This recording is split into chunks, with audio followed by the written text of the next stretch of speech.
Hello friends, welcome back to my channel. আজ আমি তোমাদের দেখাতে চলেছি ডিমের ভাপা রেসিপি। আর তার জন্য লাগছে সাদা সর্ষে, কালো সর্ষে, কাঁচা লঙ্কা, নারকেল আর মগজদানা। এবারে আমি এই মশলাগুলোকে ভালো করে পেস্ট করব। ডিম সেদ্ধগুলো ছুরি দিয়ে কেটে নেব।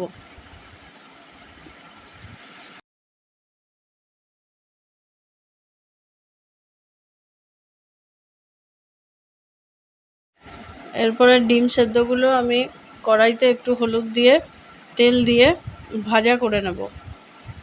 হালকা করে ভাজা করব, বেশি ডিপ ফ্রাই করব না। হালকা করে ভেজে তুলে রাখবো। ভাজা আমাদের হয়ে গেছে, হালকা ভাজা। এরপরে টিফিন বক্সের মধ্যে মশলাটা ঢেলে নেব। পেস্ট করা মশলাটা ঢেলে নেব। তার মধ্যে ডিম সেদ্ধ করে ফ্রাই করা ডিমটা দিয়ে দেবো। দিয়ে কাঁচা লঙ্কা চিড়ে রেখেছি, এইগুলো দিয়ে দেবো মশলার ওপরে। দেব সামান্য লেবুর রস।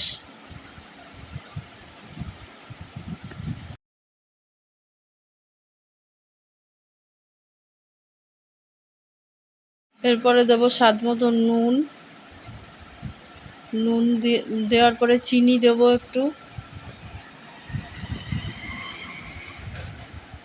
এরপরে আমি কাঁচা সর্ষের তেল ওপর দিয়ে ছড়িয়ে দেব। রেসিপিটা খুবই ইজি রেসিপি। এরপরে টিফিন বক্সের ঢাকনা আটকে ভালো করে আটকাতে হবে। কড়াইতে অল্প জল দিয়ে টিফিন বক্সটা আমি ছেড়ে দেবো। জলটা খুব সামান্য দিতে হবে যাতে ভেতরে চলে না যায়।